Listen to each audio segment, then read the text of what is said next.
So this is lesson 3, creating a safe space for learning. To teach you, I have to reach you. If you took a psychology class or two in college, you spent some time talking about Maslow and his hierarchy of needs. Let's look at the chart. As you know, if a learner is tired, sick, thirsty, or hungry, they aren't likely to do well on an assigned task.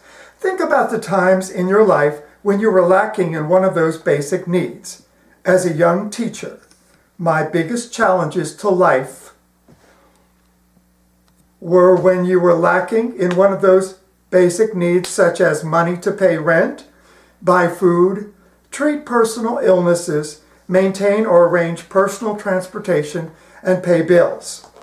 Those basic needs ultimately govern where you live, what you eat, your health, and even your enjoyment at a higher level. It is difficult to think about quasars in an astrophysics class when you have hunger pangs or when rent is due and you don't have the money. And that stress multiplies when you're part of a larger family unit in crisis.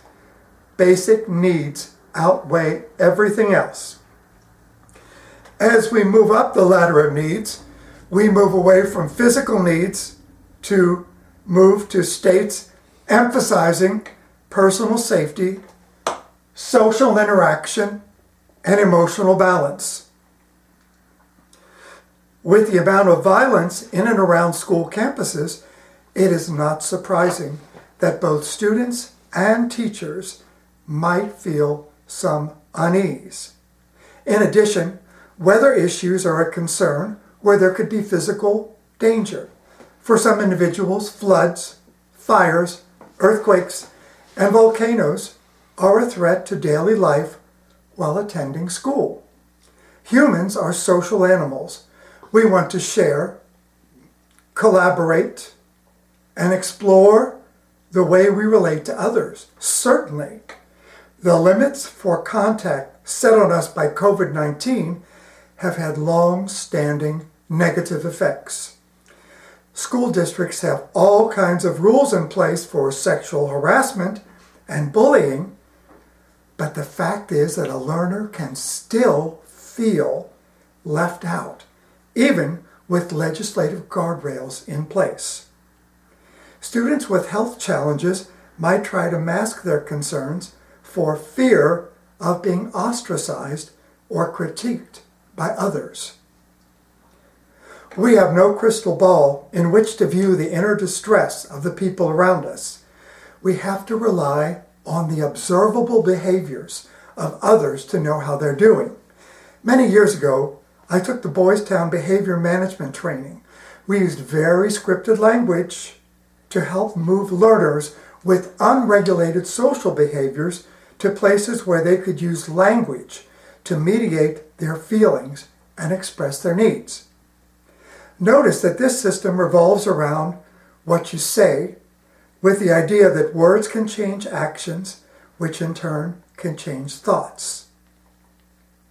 How you feel about yourself can be governed by how you physically feel, your level of intelligence, where you live, your social status, your financial status, and most importantly, the message, verbal or nonverbal, communicated from others that is perceived by you in a certain way.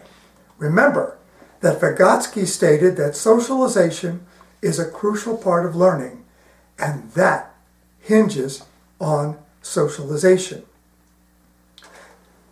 At the top of Maslow's pyramid is self-actualization, which means that we spread our wings and we fly, experiencing the benefits of knowledge, support, and freedom to make our own choices.